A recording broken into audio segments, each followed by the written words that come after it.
As somebody who doesn't like Trump myself, the elites were right about Donald Trump, right? I'm a never Trump guy. I never liked him. He's the best president of my lifetime, and he revealed the corruption in this country like nobody else. I can't stomach Trump. I think that he's noxious and is leading the white working class to a very dark place. Take a look at this photo, because I think this photo is actually saying more, but I want you to use your intuition and tell me what do you see?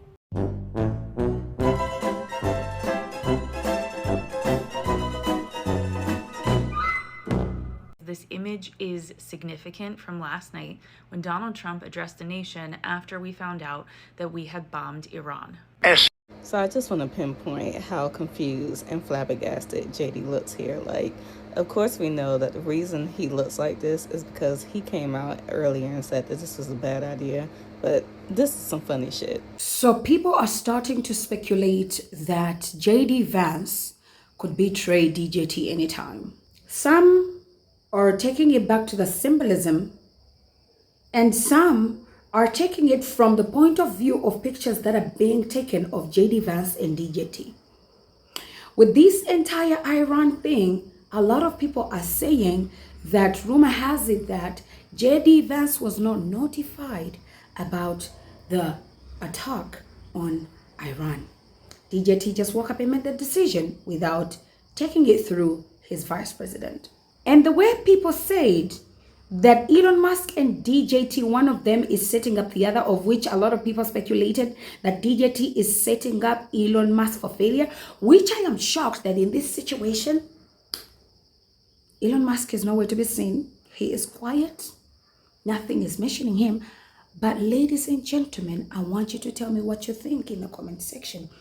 Do you think there is something that's stirring up between DJT and JD Vance? Out massive precision strikes on the 3 key nuclear facilities in the Iranian regime, Fordow, Natanz, and Esfahan.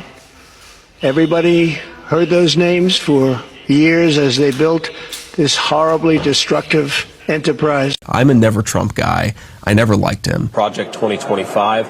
I've reviewed a lot of it. There's some good ideas in there. We need to help Donald Trump get across the finish line. It's all about getting him elected president. And I'm not a Trump supporter. I didn't vote for Trump. I've criticized a lot of Trump's rhetoric, and I'm not a big fan of some of the things that he says. The biggest problem Trump had during his first term, guys, is you had a lot, and I hate to say it, of congressional Republicans who actually refused to support the agenda. They were stabbing me in the back in private. I know Donald Trump. He cares about this country. He wants to run for president to make it better, not to install himself as some sort of dictator. It's just ridiculous. Assessment, Yeah, I didn't vote for Trump. All around, he was a great president. I'm 37 years old. Certainly the best president of my lifetime. Take a look at this photo, because I think this photo is actually saying more, but I want you to use your intuition and tell me what do you see? My name is Kamala Hurley. I'm an evidential medium who loves to uncover hidden truths, and I think this image is speaking volumes.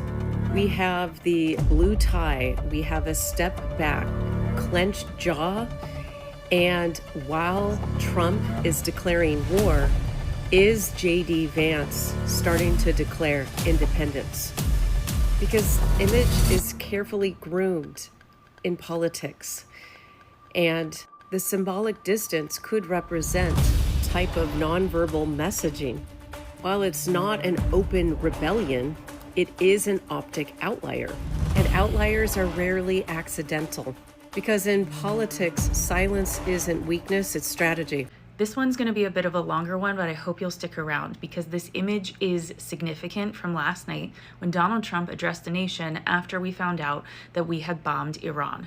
Now, why am I able to speak on this? Well, because I have a master's degree in communications, specifically focused in public communications, and I work as a marketing manager, and all day, every day, all I do is plan content and decide how things need to appear so that the eye can be trained in such a way that encourages people to buy into a service. This image shows us exactly who is running the country, and that is the Heritage Foundation and their associates.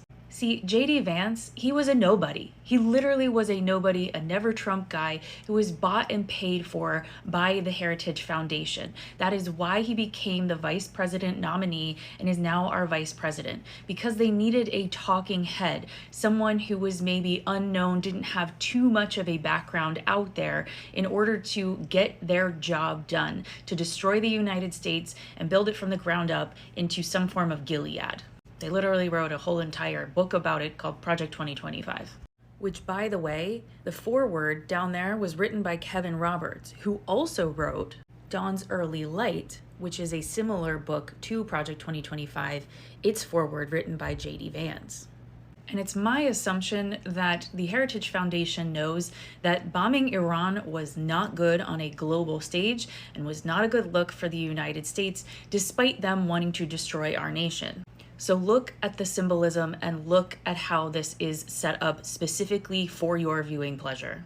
Donald Trump, Marco Rubio, Secretary of State, and Pete Hegseth, Defense Secretary, are all wearing the same uniform, if you will.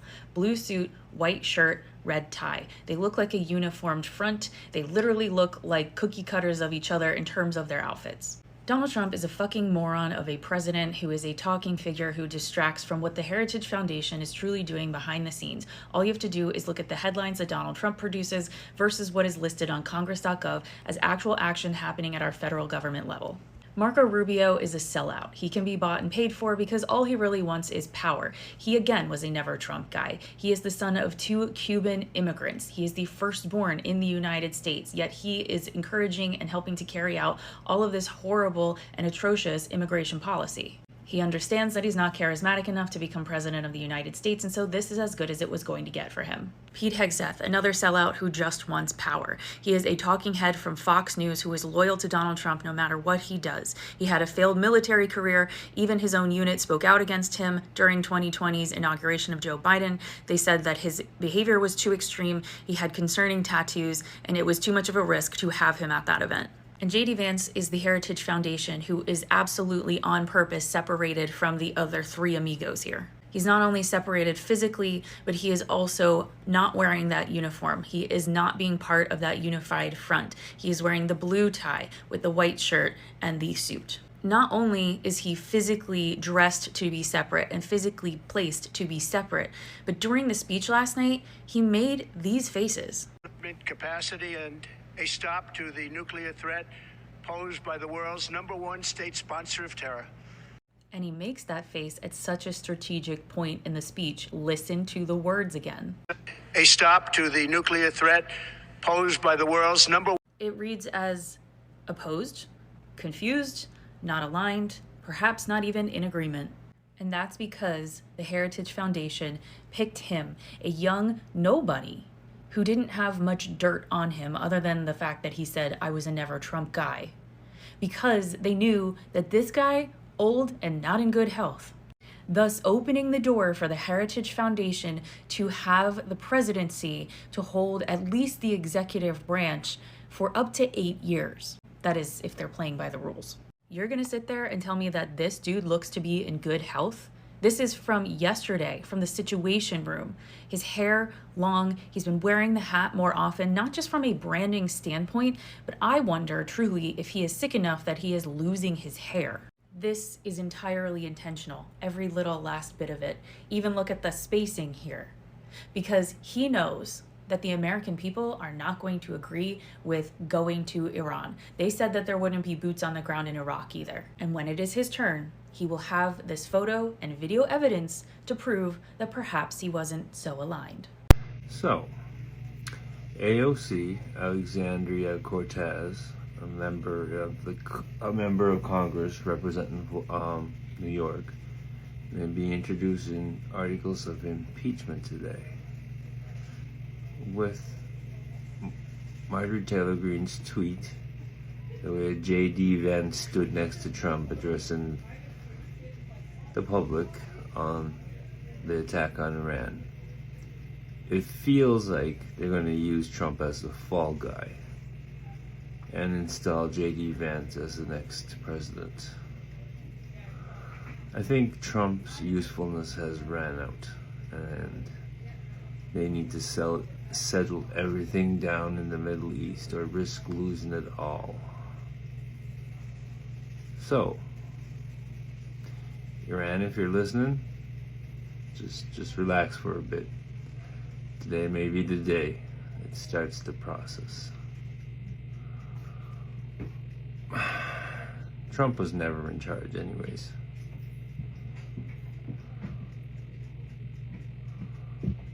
That's the only way the United States comes out of this. They're backed in a corner, so they have little or no choice but to do this. It's all going to depend if AIPAC has enough influence in the Senate and in the House to prevent this from happening. But we shall see. It's the only option the U.S. has. Wonder if they're gonna backstab their messiah. Stay deadly and keep informed.